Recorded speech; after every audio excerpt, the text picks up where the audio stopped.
comecinho, sobre como começar, o primeiro passo, Eu acho etc. que tem gente que nem sabe que precisa. Eu sempre falo isso porque... O pessoal tá ouvindo, sei lá, tá, Tesouro, como é que eu faço pra investir nisso? Eu acho que o primeiro passo que foi bem dado aqui, como você falou, você puxou desde o início, o incômodo, né? Eu imagino que tem muitos brasileiros hoje que eles entendem que se não fizerem nada, eles vão acabar dependentes do INSS. Não, amor, essa é a questão. O incômodo nem vem. Às vezes a pessoa nem sabe que ela precisa dessa reserva, que ela precisa investir. Eu era essa pessoa. Se não fosse por você, eu não teria ideia de que eu precisava ganhar mais dinheiro, investir o dinheiro. Isso foi com uma construção, que eu vou ler, nossa, é verdade. Se eu tiver mais dinheiro, talvez seja mais legal, Então, não é mesmo? vou provocar esse incômodo nas pessoas segundo uma estatística do IBGE. Que é o Instituto Brasileiro de Geografia e Estatística. Não confundam com o nosso IBGE, que eu uso pra falar estatísticas minhas mesmo. Instituto Boludinho de Geografia e Estatística.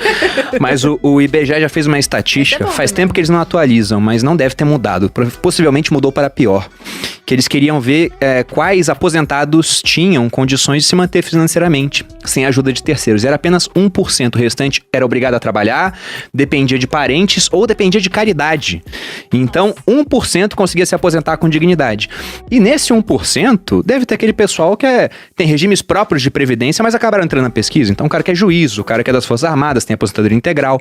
Quem não tem isso, acaba passando necessidade ao longo da vida. Então, o incômodo inicial tem que ser esse, gente. Se você não começar a investir, uma hora você vai acabar dependendo do governo. E as regras do jogo irão mudar, porque a gente já teve uma reforma da Previdência agora. Todo o dinheiro que seria economizado em 10 anos foi gasto por conta da pandemia. Sim.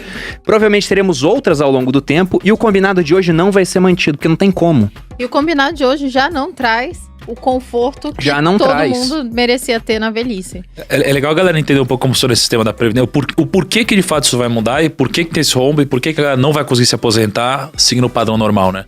Tipo, existe até algumas brincadeiras dizendo que a maior pirâmide do mundo é a Previdência, né? Porque hoje, né, as pessoas, as que são aposentadas hoje são sustentadas por quem trabalha e paga imposto. Exatamente. Só que antigamente você tinha uma pessoa pagando basicamente... Na verdade, você tinha muitas pessoas pagando para uma pessoa aposentada. E hoje isso aqui tá mudando para um nível em que você já tem uma pessoa pagando para uma pessoa aposentada. E como a gente não gera muito bem os recursos públicos, isso daqui tende a piorar cada vez mais e as pessoas vão ficando mais velhas.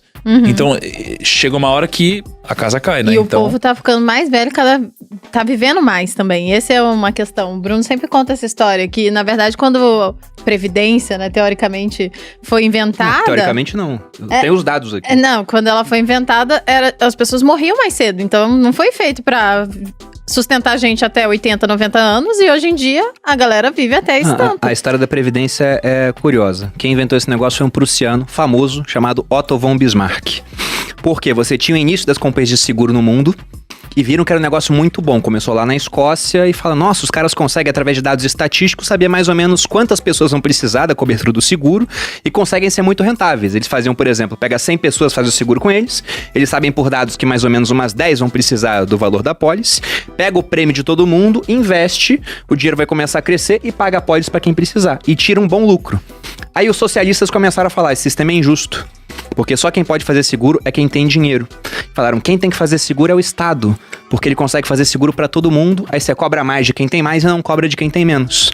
E ainda usaram um argumento interessante, falaram, olha, por que o Estado é melhor do que uma companhia privada? Porque para seguros, números, né, quanto mais os números, maior a previsibilidade. Porque se eu faço seguro para 100 pessoas, imagino que 10 vão ter problema. Se 11 tem problema, eu já sofro um pouco com isso, né? Se 20 tem problema, nossa, dobrou o número de pessoas pegando a pólice, pode ser que a minha seguradora quebre. Agora, se você faz um seguro para milhões de pessoas, que é como os estados fariam, é difícil você ter um grande desvio padrão, né? Do número de pessoas que vão usar. Então, o Bismarck, vendo isso, ele falou, se eu não colocar essa ideia em prática, uma hora um socialista vai colocar e esse cara vai ficar muito popular. Então ele foi lá e criou a primeira Previdência. E as regras da Previdência lá na Prússia, que depois virou a Alemanha, eram assim, era pro cara se aposentar com 70 anos de idade. Isso em 1888, nunca 89. O cara já tinha morrido, pô. Não, tinha pouquíssima gente, pô. Tudo bem que a expectativa de vida era de uns 40 e poucos anos, e é uma média, né? Que era puxada pra baixo por muita mortalidade infantil.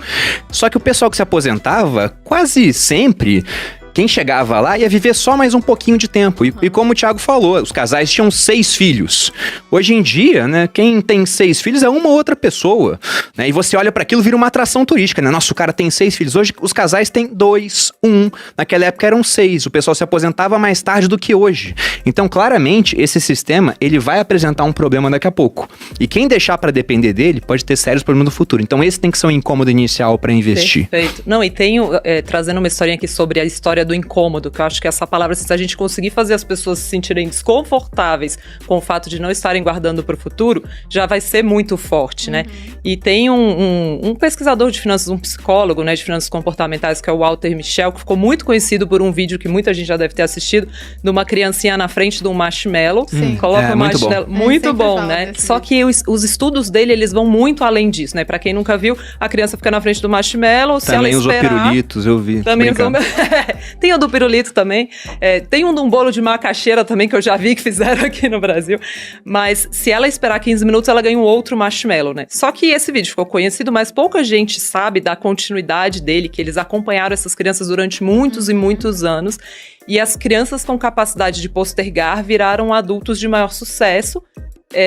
E daí surgiu um outro estudo de um outro cara que se inspirou nisso, que eu gosto muito, que ele fala para as pessoas olharem, porque assim, uma das coisas que foi entendido é que como que essas crianças conseguiam postergar? Perguntaram para elas assim, para as que conseguiram, né? Como você fez? E algumas crianças falavam assim, eu imaginei que o marshmallow era uma nuvem. Várias usaram imagem. Você pode usar isso no materialismo. Olha pro marshmallow, imagina que é uma nuvem. Não sabia que tinha essa parte. E aí ele fala assim, bom, então a gente pode usar a imaginação para postergar. No sentido de que não era comida? Não era isso? comida. Ah, interessante. E aí quando a criança olhou e pensou que era uma nuvem, ela pensou, eu consigo esperar mais, porque isso não é um marshmallow, isso é uma nuvem. E eles perceberam algum comportamento parecido em algumas das crianças. Eu uso isso lá no Materializas, para quem... Agora vocês não podem mais comprar só no final do ano. Mas o Materializa, uma das coisas que eu falo é, será que você quer o suficiente? Se você realmente quer, amanhã você pode.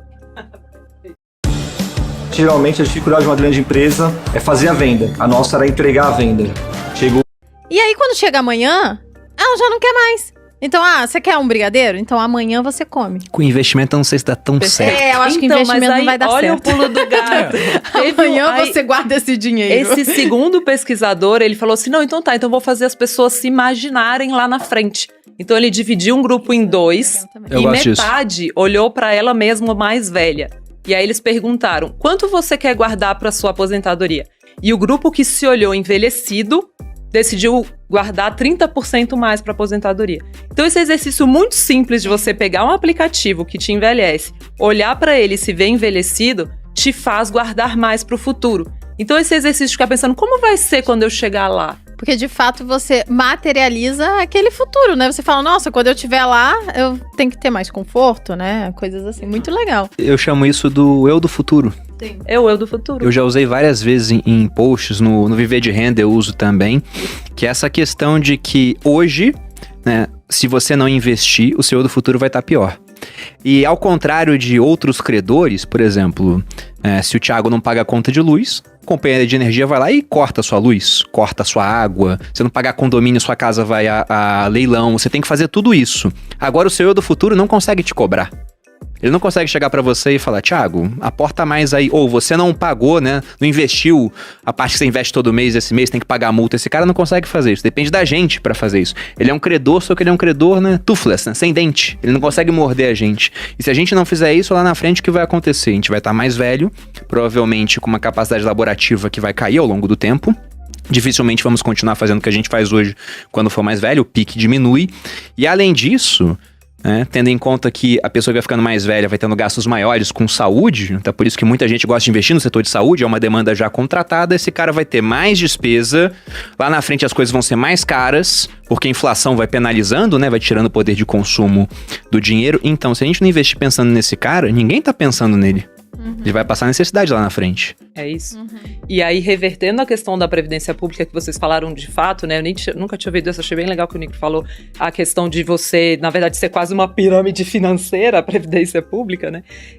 A previdência privada, e aí quando eu falo isso, às vezes as pessoas olham, são muito acostumadas com uma previdência historicamente muito ruim no Brasil e falam, isso daí é ruim, isso daí é péssimo. Minha mãe falou que é ruim.